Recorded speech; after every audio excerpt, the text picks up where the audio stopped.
하나님의 말씀은 욥기서 20장 1절입니다. 욥기서 20장 1절.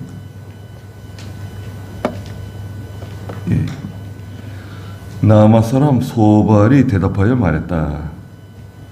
그러므로 내 생각이 나로 대답하게 하니 내 마음이 조급하기 때문이다.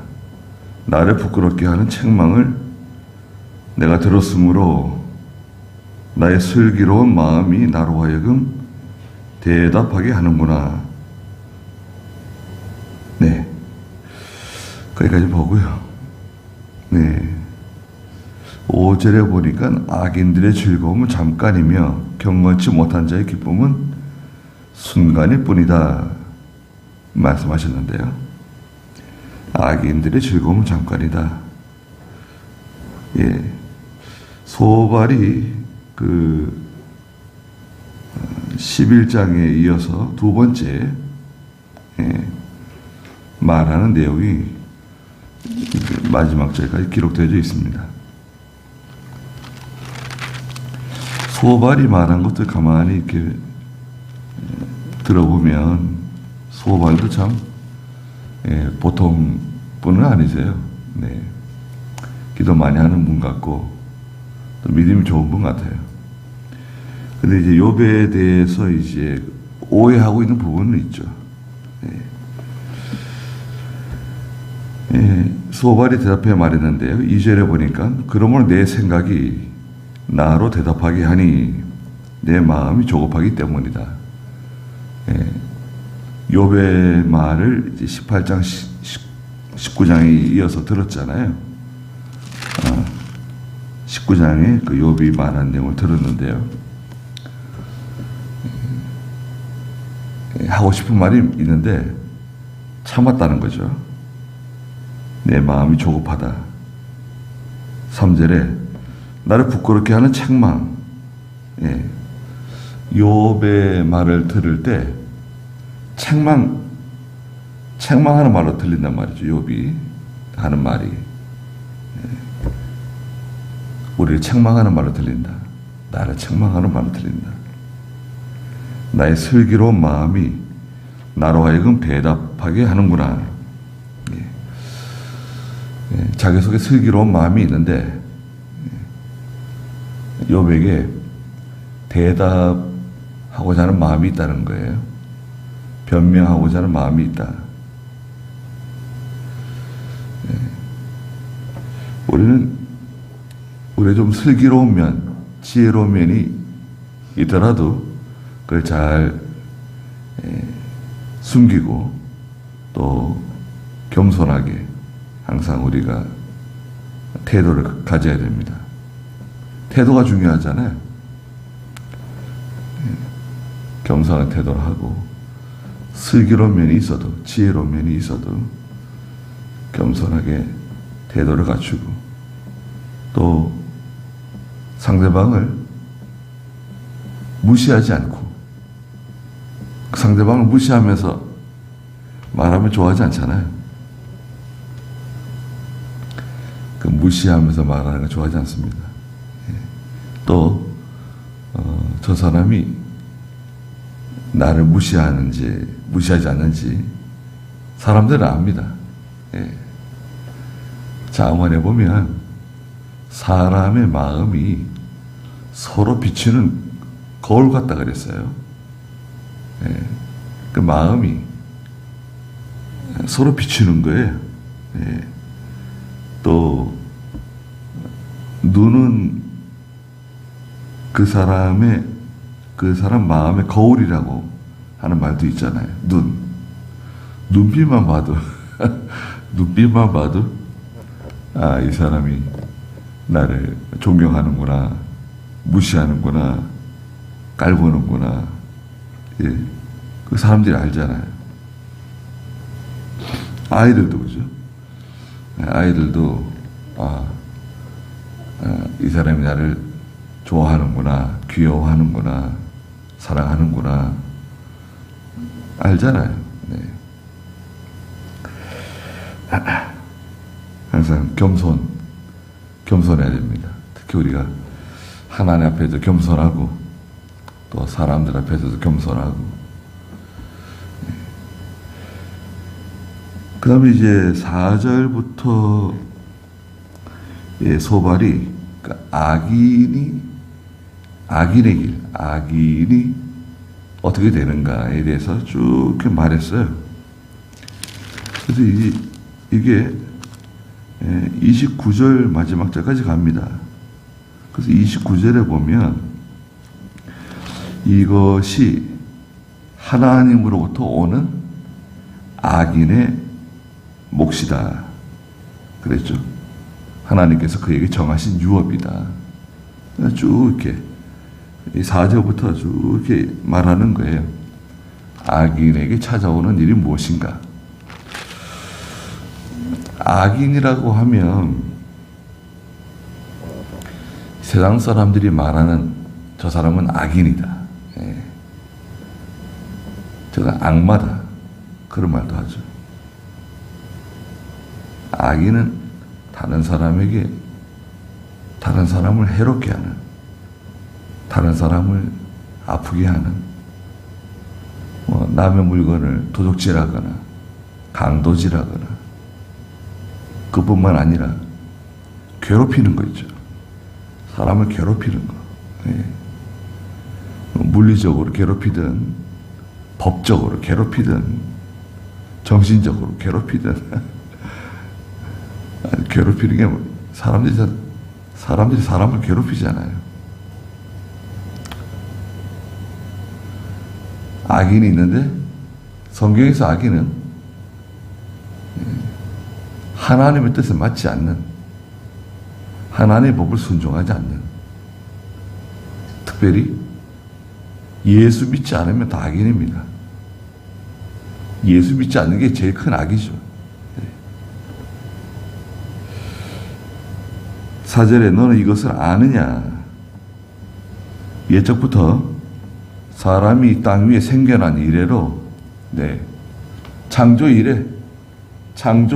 이래로 악인들의 즐거움은 잠깐이고 경건치 못한 자의 기쁨은 순간이다. 이게 참 귀한 진리죠.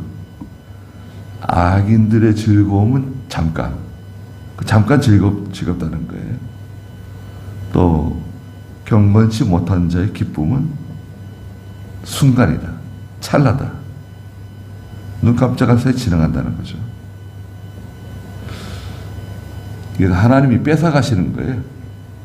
하나님께서 그 악인의 기쁨, 즐거움을 빼앗아 가시는 겁니다. 6절에 그의 교만이 하늘에 올라가고 그의 머리가 구름에 닿을지라도.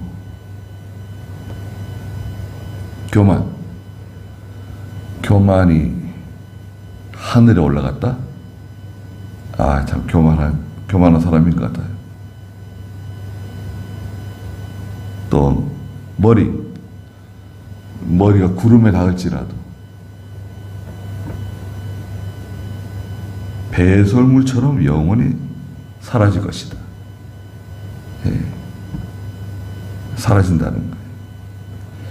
배설물은 사라진 것도 있고 버려지는 거죠. 하나님께 버림당하는 사람. 시편 129편에 보면 지붕 위에 있는 풀이 있는데, 지붕 위에 풀. 지붕 위에 풀이 상당히 힘있게 자라는 것 같지만 129편 6절 한번 읽어주시겠어요? 그들은 자라기도 전에 시들어버리는 지붕 위의 풀같이 되어라. 시편 129편 6절에 보니까 그 5절에 시온을 미워하는 사람이 있다는 거예요. 시온은 예루살렘의 미죠. 또 하나님의 도성이라고도 말해요. 또 신약시대의 교회를 상징하죠. 시온. 시온을 미워한다. 하나님의 교회를 미워하고 성도를 미워하는 사람들 모두 수치를 당하여 물러가라. 그들은 자라기도 전에 시들어버리는 지붕 위의 풀같이 되어라. 지붕 위의 풀, 높은데 자리를 잡고 뭔가 잘 될 것 같은데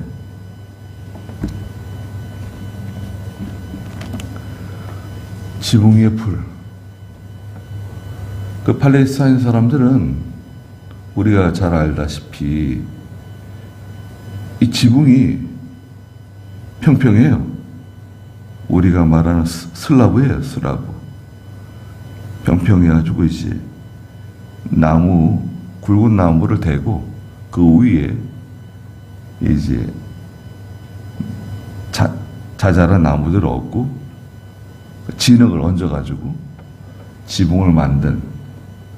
왜냐하면 비가 많이 오지 않기 때문에, 예, 비가 많이 오지 않으니까 지붕이 평평해요. 뭐 약간 기울기는 있겠죠. 물 빠질 수 있도록. 예. 이른 비와 늦은 비가 내리는 우기가 있긴 한데 비가 이렇게 많이 오는 곳이 아니에요. 대신 이슬이 많이 내려요. 이슬이 땅이 푹 젖도록 이렇게 내린대요. 그래서 이제 지붕에 풀이 나요. 지붕에 풀이 언제 나느냐? 그 아침에 나요, 아침에. 지붕에 풀은 아침에 납니다. 광야에도 풀이 나는 거예요. 아침에 광야에 꽃이 피어요. 아주 발그스레한 꽃들이 광야에 쫙 피어가지고요. 정말 보기 좋은 꽃밭이 됩니다. 그런데 이제 조금 지나면 이제 해가 뜨잖아요. 그러면 다 타서 녹아지는 거예요. 그 다음날 또 꽃이 피고 녹아지고. 지붕 위의 풀. 잠깐 동안 아름답고 잠깐 동안 뭔가 세력이 있는 것처럼 보여지지만 없어지는 거죠. 교만하고 머리가 하늘에 닿을지라도 구름에 닿을지라도 배설물처럼 영원히 사라진다. 그 사람을 보았던 사람들이 그 사람 찾아요. 그 사람 어디 갔냐고. 그가 어디냐? 묻는다는 거예요.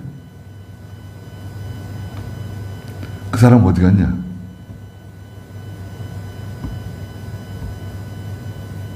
몇 년 동안 보지 않다가 이제 만나게 되면 그분 어디 갔습니까? 예. 병원에 있거나 세상 떠났거나 보통 그렇죠.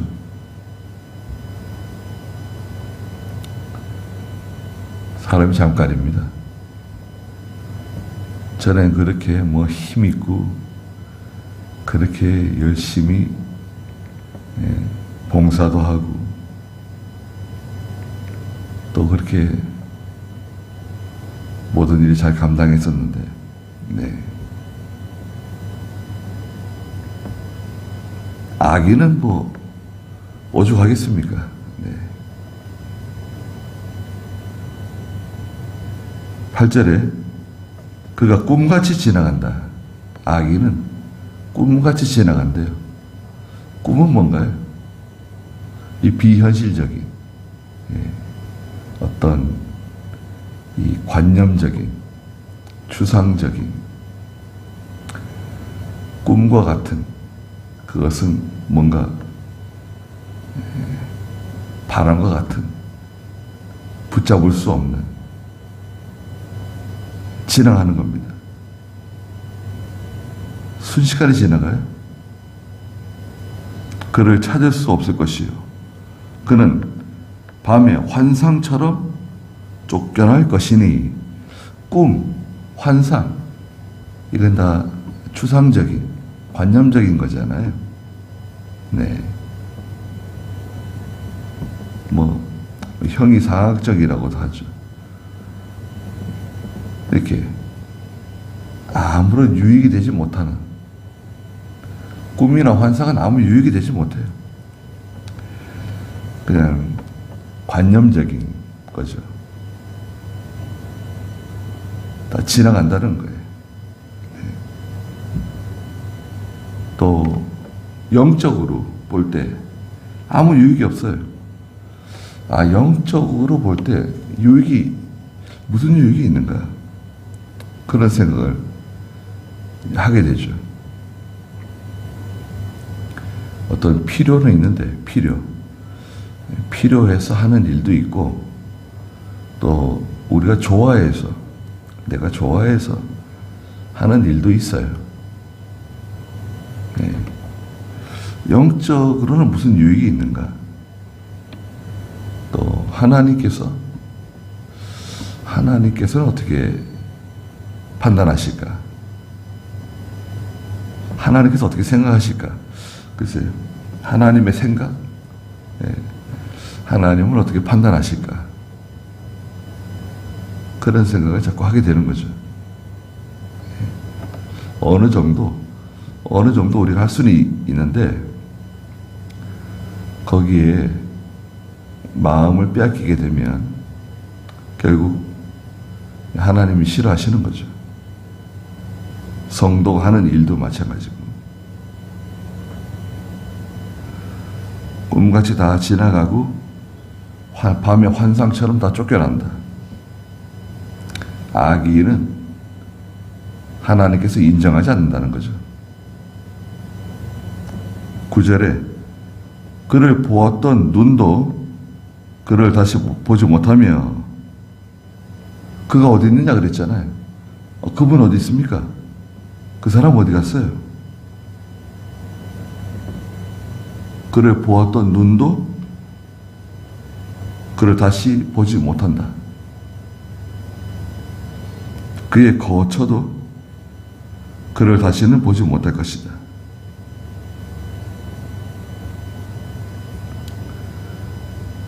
하나님의 교회를 핍박하고 성도를 괴롭히고 구원운동에 방해하고, 예. 또 적극적으로 방해하지 않아도요, 도와주는 것처럼 하면서 방해할 수도 있어요.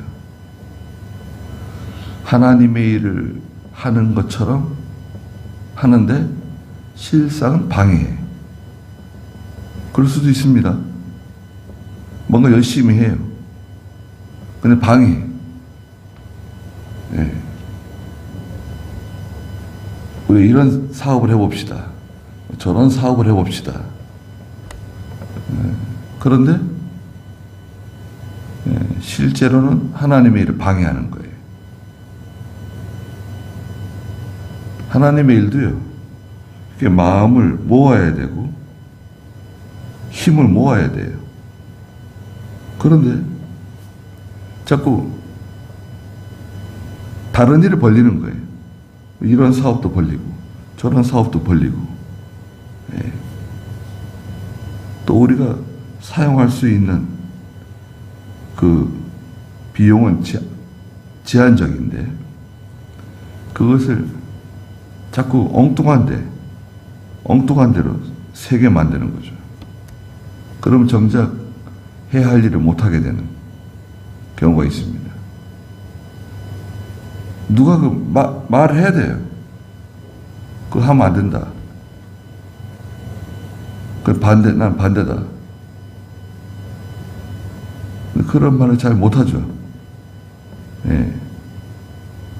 거기 누가 유력한 사람이 있거나, 또 다수가 좋아하는데 소수의 사람이 말하는 게 쉽지 않아요. 다수가 문제예요, 다수. 다수가 항상 옳은 게 아닙니다. 다수가 말한다 그래도 아닌 건 아니에요. 말해야 돼요, 누군가. 아는 사람이 말해야 되지 않겠습니까? 모르는 사람이야 뭐 어떻게 돌아가는지 모르니까 말할 수 없지만 아는 사람은 말해야죠. 예.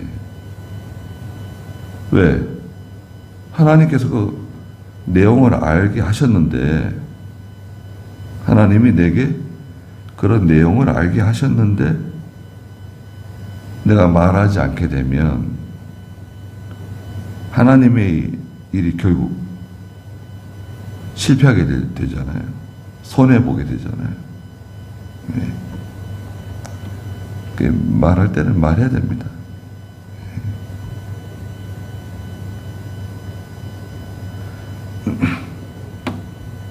10절에 그의 자식들은 악인의 자식들이네요.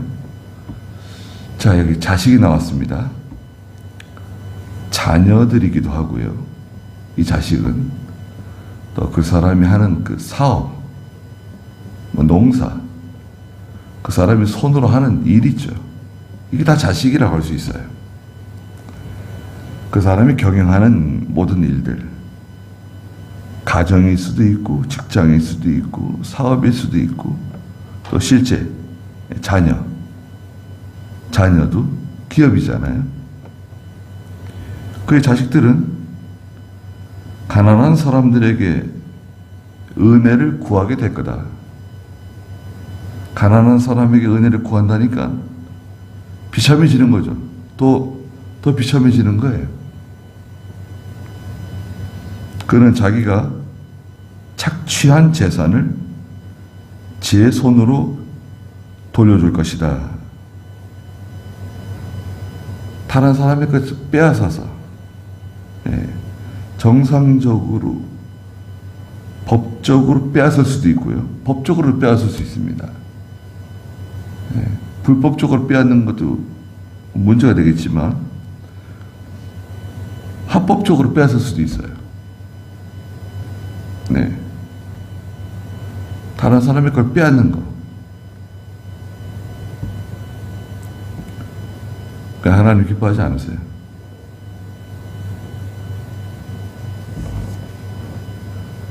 예수 믿는 성도는요, 필요한 거 하나님이 주세요. 우리 그거 믿잖아요. 구하지 않아도 주신다고요.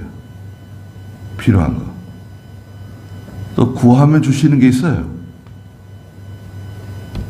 구해야 또 주시는 게 있습니다. 구하면 돼요. 찾으면 돼요. 문을 두드리면 돼요. 노력하고 인내하고 하나님 주시는 거잖아요. 내 것이 있어요. 무슨 말이냐면 하나님이 내게 주시려고 예비하신 것이 있어요. 그게 뭔지는 잘 모르지만 하나님이 내게, 우리 교회에, 또 우리 자녀들에게 주시려고 하는 게 있는데 하나님이 주시는 거라고요. 사람이 빼앗아 가는 것처럼 보일 수 있어요. 아, 왜 내 걸 빼앗아 가지? 왜 내가 해야 할 일 저 사람이 하는 거지? 뺏기는 것처럼 느껴질 때도 있죠. 그런데 하나님이 주시고자 하시는 것은 결국 받게 됩니다. 그 사람에게 돌아와요. 그러니까 그러면 마음이 편안하잖아요. 하나님이 내게 주시려고 하시는 것은 반드시 내게 온다. 그 욕심을 갖게 되고 욕심으로 기울어지거나 또 기어이 그것을 다른 사람의 것을 빼앗으려고 하는 그 탐심, 부린다고 하면 그러면 이제 불법을 저지르게 되는 거죠. 악을 행하게 되는 겁니다. 가만히 기다리면 돼요. 물이 저 위에서 아래로 흐르는 것처럼 때가 되면 우리 하박국서에서도 정한 때가 있다가 이제 하나님께서 야 정한 때가 있으니까 좀 기다리라고. 예. 때가 되면 하나님이 해결해 주신다. 바빌로니아가 저렇게 난리를 치고 저렇게 강해가지고 너희를 괴롭히고 짓밟고 빼앗아가고 포로 잡아가고 그러지만 정한 때가 온다. 정한 때가 있다. 잘 참고 기다리다 보면 하나님이 해결해 주신다. 우리 아이들도 그죠? 그럼 우리 얘기해 줄 수 있잖아요. 그렇게 욕심 부리고 기어이 하려고 그런다. 선한 목표를 가지고 도전하는 거 좋아요. 선한 어떤 목표를 가지고 내가 노력하고 힘쓰고 어떤 동기부여 좋죠. 그러나 그 이상 하나님 말씀 먹여가면서 주일도 지키지 못하고 하나님 뜻대로 살지 못하면서 기어이 돈을 벌겠다, 직장을 얻겠다, 결혼을 하겠다, 그런 것들 있잖아요. 그 하나님 기뻐하지 않는다. 그렇게 하지 말라고. 자식들이 가난한 사람들에게 가가지고 구걸한다는 거예요. 은혜를 구하게 된다는 거예요. 그는 자기가 착취한 재산을 제 손으로 돌려줄 것이다. 11절에 그의 뼈들이 젊음의 활력으로 넘쳤는데 얼마나 건강합니까? 뼈들이 젊음의 활력으로 넘쳤다. 아주 건강한 거죠. 건강했는데 그와 함께 흙에 눕게 될 것이다.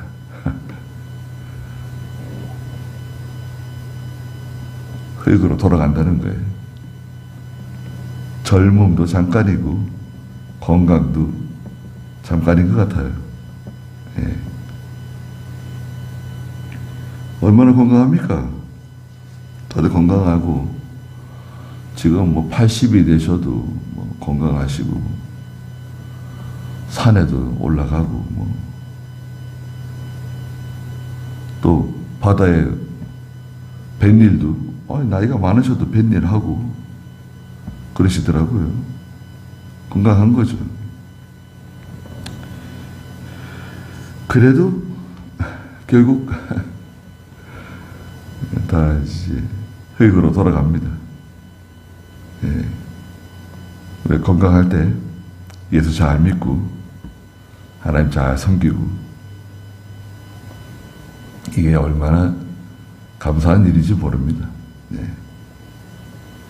하나님 이렇게 섬기고 기도하고 이렇게 하나님 성전에 늘 나올 수 있다. 이거 참 귀한 겁니다.